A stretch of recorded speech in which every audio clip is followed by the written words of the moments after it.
America സ്വതന്ത്രമായിട്ട് 250 വർഷം, അതായത് 2½ നൂറ്റാണ്ട് കഴിഞ്ഞിരിക്കുന്നു. അതിൻ്റെ ആഘോഷങ്ങൾ അമേരിക്കയിൽ നടക്കുകയാണ്. പക്ഷേ ഒരു സംശയമുണ്ട് സാർ, ഇന്നും അമേരിക്ക തന്നെയാണോ ലോകത്തിൻ്റെ തലപ്പത്ത്? ഒരു കാലത്ത് എല്ലാമായിരുന്ന ബ്രിട്ടീഷ് സാമ്രാജ്യം ഒന്നുമല്ലാതായി. പിന്നീട് അമേരിക്ക എല്ലാമായി മാറി.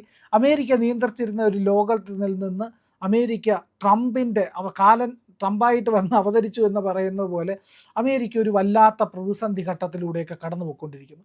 അങ്ങയുടെ ഒരു അഭിപ്രായം, വിലയിരുത്തൽ എന്താണ് ഈ ദിനത്തിൽ? അല്ല, അമേരിക്ക ട്രംപ് വന്നതിൻ്റെ അടിസ്ഥാനത്തിലല്ല, ട്രംപിന് മുൻപുള്ള സന്ദർഭത്തിലും അമേരിക്ക വലിയ പ്രതിസന്ധിയിലൂടെ കടന്നു പോയിട്ടുണ്ട്. എൻ്റെ അഭിപ്രായത്തിൽ അമേരിക്ക കടന്നുപോയ ഏറ്റവും വലിയ പ്രതിസന്ധി സെപ്റ്റംബർ 11 ആണ്. അതെ. അതെന്താണെന്ന് വെച്ച് കഴിഞ്ഞാൽ, അമേരിക്ക അന്ന് വരെ ഉണ്ടായിരുന്ന, കാരണം അമേരിക്കയുടെ ഏറ്റവും വലിയ ഒരു അഹങ്കാരം തങ്ങളുടെ മണ്ണിൽ യുദ്ധം നടക്കില്ല, ആക്രമിക്കപ്പെടില്ല എന്നായിരുന്നു. അമേരിക്കയിൽ ആക്രമണകാരികൾ വരില്ല, ആക്രമിക്കപ്പെടില്ല എന്നായിരുന്നു. അതായിരുന്നു അവരുടെ ഒരു വലിയ ഇത്. പക്ഷേ അമേരിക്കയുടെ വേൾഡ് ടവറും പെൻറ്റഗൺ അടക്കം സകല സ്ഥലത്തേക്കും ഇസ്ലാമിക തീവ്രവാദികളുടെ ആക്രമണം വന്നതാണ് അമേരിക്ക 250 കൊല്ലക്കാലത്തിനുള്ളിൽ നേരിട്ട ഏറ്റവും വലിയ പ്രതിസന്ധി എന്നാണ് ഞാൻ കരുതുന്നത്. ട്രംപ് ഇപ്പോൾ വെനസ്വേലയിൽ പോയി. ട്രംപ് കച്ചവടക്കാരനാണ്, ഒരു ട്രഡീഷണൽ അമേരിക്കൻ കച്ചവടക്കാരനാണ്. അതിപ്പോൾ യുദ്ധം ചെയ്താലും അമേരിക്കയ്ക്ക് ലാഭം ഉണ്ടാകണം, സമാധാനം വന്നാലും അമേരിക്കയ്ക്ക് ലാഭം ഉണ്ടാകണമെന്നാണ് ട്രംപിൻ്റെ രീതി. ആര് മരിച്ചാലും എനിക്ക് 16 കൂടണം എന്ന് പറയുന്ന ഒരു രീതിയിലാണ് ട്രംപ് നടക്കുന്നത്. ഇപ്പോൾ വെനസ്വേല ആയാലും ഗ്രീൻലാൻഡ് ആയാലും ഇറാനായാലും എവിടെ ആയിരുന്നാലും ആ ഇറാനിൽ പോവുകയും അത് ഇപ്പോൾ ഇറാൻ ഇറാഖ് യുദ്ധം അവസാനിച്ചെന്നും പറയുന്നുണ്ട്, അവസാനിച്ചില്ല എന്നും പറയുന്നുണ്ട്. ലെബനനും ഇസ്രായേലും തമ്മിലുള്ള യുദ്ധം തുടർന്നുകൊണ്ടേയിരിക്കുകയാണ്, അവിടെ ഒന്നും ഒരു മാറ്റവും സംഭവിച്ചിട്ടില്ല. അപ്പോൾ അതിങ്ങനെ നടന്നുകൊണ്ടിരിക്കും. അപ്പോൾ അതുകൊണ്ട് അമേരിക്ക അതിൻ്റെ ഏറ്റവും വലിയ പ്രതിസന്ധിയുടെ കാലത്താണ് ഇപ്പോൾ ജീവിച്ചിരിക്കുന്നതെന്ന് ഞാൻ വിശ്വസിക്കുന്നേയില്ല. ട്രംപിൻ്റെ സംഭാവന ആ പ്രതിസന്ധികൾക്ക് നൽകുന്നുണ്ട്. പക്ഷേ വളരെ ഷ്രൂഡായ ഒരു അമേരിക്കൻ കച്ചവടക്കാരൻ എന്ന നിലക്ക് അതിൽ നിന്നൊക്കെ അമേരിക്കയ്ക്ക് ലാഭം ഉണ്ടാക്കുന്നതിന് വേണ്ടി പരിശ്രമിച്ചുകൊണ്ടിരിക്കുന്ന ഒരാളാണ് ട്രംപ്. ഈ അമേരിക്കയുടെ ജന്മം ഒരു നല്ല രീതിയിലായിരുന്നു എന്ന് ഞാൻ വിശ്വസിക്കുന്നില്ല. കാരണം ഇങ്ക മായൻ സംസ്കാരത്തെ മുഴുവൻ സംഹരിച്ചതിന് ശേഷമാണ് അമേരിക്കയായിട്ട് വരുന്നത്. ക്രിസ്ത്യാനികൾ ലോകത്തുണ്ടാകുന്നതിന് മുൻപേ ലോക സംസ്കാരവുമായിട്ടും ലോകത്തിലെ ജീവിത രീതികളുമായിട്ടും അതിമനോഹരമായി ബന്ധപ്പെട്ടിരുന്നൊരു ജനതയാണ് റെഡ് ഇന്ത്യൻസ് എന്നിവർ വിളിക്കുന്നത്. Native Americans, തദ്ദേശീയർ.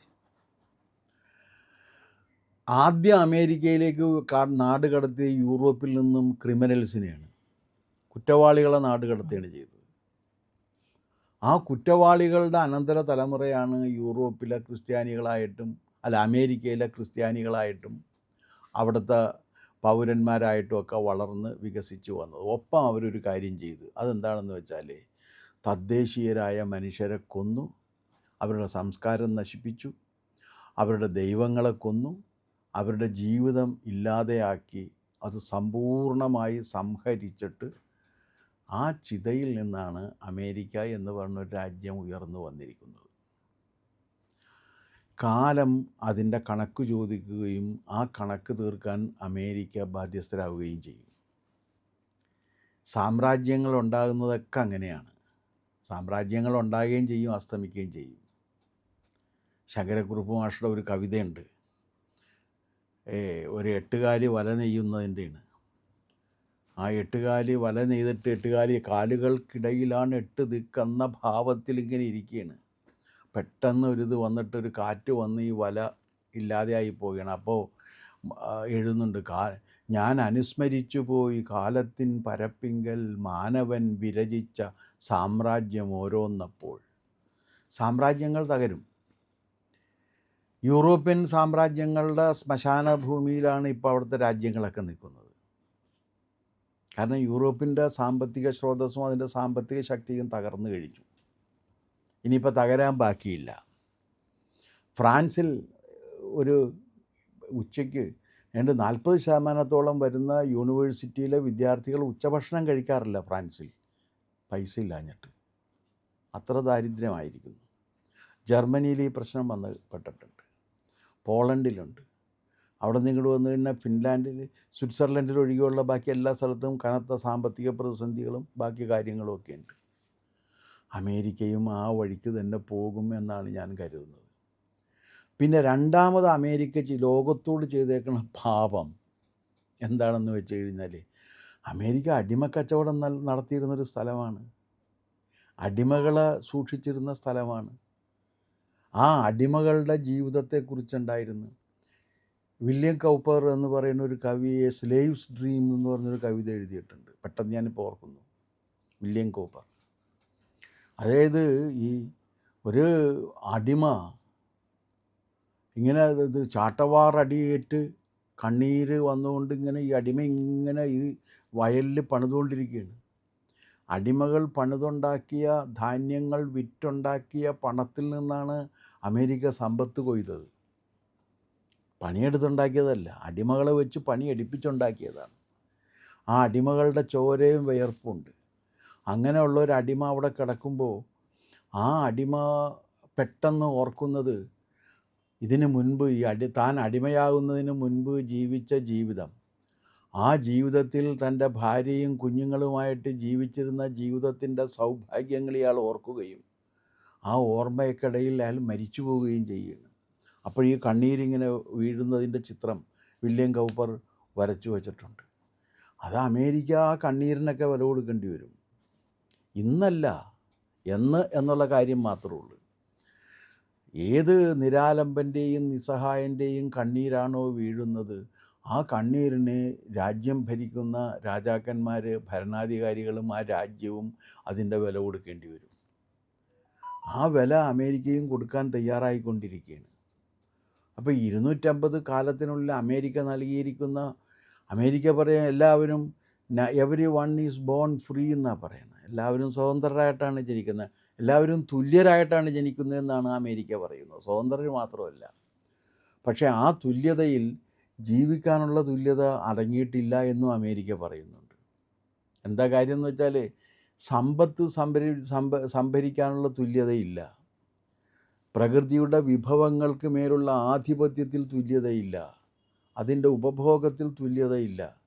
അതൊന്നുമില്ലാത്ത ഒരു അമേരിക്കയാണുള്ളത്. അപ്പോൾ ഇവരുടെ തുല്യത എന്ന് പറഞ്ഞു കഴിഞ്ഞാൽ, everyone is born equal എന്ന് പറഞ്ഞു കഴിഞ്ഞാൽ not everyone is equal to the other എന്നുള്ളതാണ്.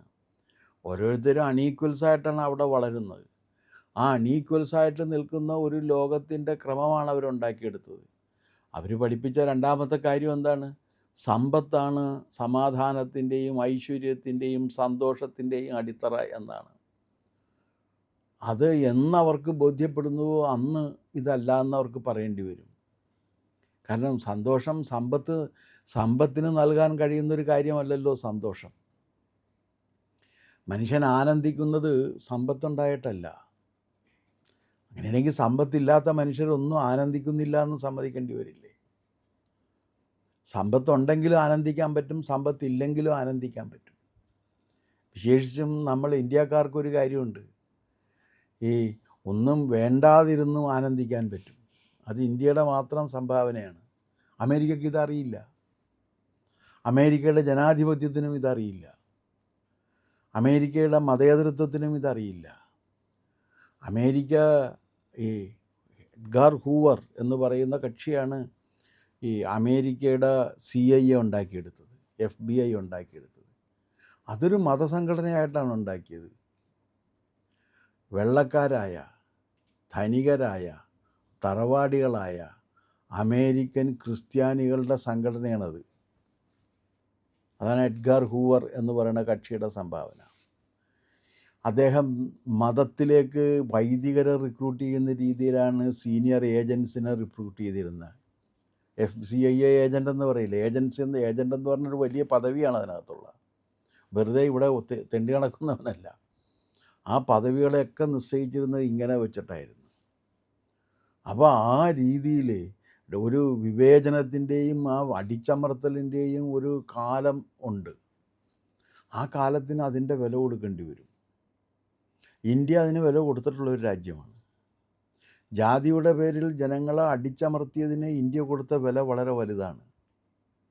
എത്രയോ ആണ്ട് നീണ്ടു നിന്ന വിദേശാധിപത്യത്തിന് ഇന്ത്യ അടിപ്പെടാനുള്ള കാരണം ഈ വിവേചനത്തിൻ്റെ പേരിൽ ആളുകളെ അടിച്ചമർത്തി ജീവിച്ചതിൻ്റെ ഫലമായിട്ടാണ്. ചെയ്തത് രാജാക്കന്മാരാണെങ്കിലും അനുഭവിക്കേണ്ടി വരുന്നത് പ്രജകളാണ്. അപ്പോൾ ആ രാജാക്കന്മാരുടെ അത് നമ്മൾ അനുഭവിച്ച് തീർന്നു. അതിൻ്റെ ദുരിതം നമ്മൾ അനുഭവിച്ചു. നമ്മുടെ രാജ്യം കൊള്ളയടിക്കപ്പെട്ടു, അതിദരിദ്രരായിട്ട് മാറി. രാജാക്കന്മാരെല്ലാം യാചകന്മാരായിട്ട് മാറി.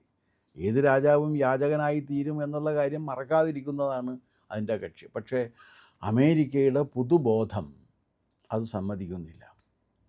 അമേരിക്ക ഇപ്പോഴും കരുതുന്നത് സമ്പത്തുണ്ടാക്കിയിട്ട് സന്തോഷിക്കാൻ കഴിയുമെന്ന്. അതാണ് അമേരിക്കയുടെ ഒരു സംഭാവന പ്രധാനമായിട്ടുള്ളത്. സമ്പത്ത് ഉണ്ടാക്കിയിട്ട് സന്തോഷിക്കുക എന്നുള്ളതാണ്. ആ സമ്പത്ത് വാരി പിടിക്കാൻ വേണ്ടി അമേരിക്കയ്ക്ക് ഉള്ളൊരു സൗഭാഗ്യമുണ്ട്. ആ സൗഭാഗ്യം എന്താണെന്ന് വെച്ചാൽ വലിയ ഭൂപ്രദേശമുണ്ട്. ആ ഭൂപ്രദേശത്തെല്ലാം വലിയ രീതിയിൽ കൃഷി ചെയ്ത് ധനധാന്യ സമൃദ്ധി ഉണ്ടാക്കാൻ പറ്റും.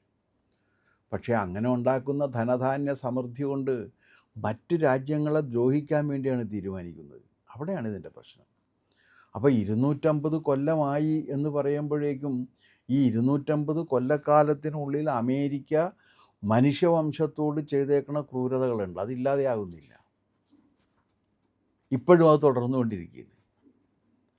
ഞങ്ങളുടെ രാജ്യം ഒഴികെയുള്ള സ്ഥലങ്ങളിലെല്ലാം യുദ്ധം നടക്കട്ടെ എന്നാണ്. ഒരു അമേരിക്കൻ പൗരൻ മരിക്കരുത്, ബാക്കി ലോകത്തുള്ള എല്ലാ പൗരന്മാരും മരിക്കട്ടെ എന്നാണ്. യുദ്ധത്തിൻ്റെ അമേരിക്കയുടെ ഏക വ്യവസ്ഥ അമേരിക്കൻ പൗരൻ മരിക്കരുത് എന്നുള്ളതാണ്. അപ്പോൾ ഈ രീതിയിൽ ഒരു ധാർമ്മികതയുടെ തിരിച്ചടിയുണ്ട്. അങ്ങനെ ഉണ്ടാകില്ല എന്ന് വിശ്വസിക്കുന്നവരുണ്ട്. ഞാൻ പക്ഷേ അങ്ങനെ ഉണ്ടാകുമെന്ന് വിശ്വസിക്കുന്ന ഒരാളാണ്. അങ്ങനെ ഉണ്ട്, അത് ഉണ്ടാകുകയും ചെയ്യും.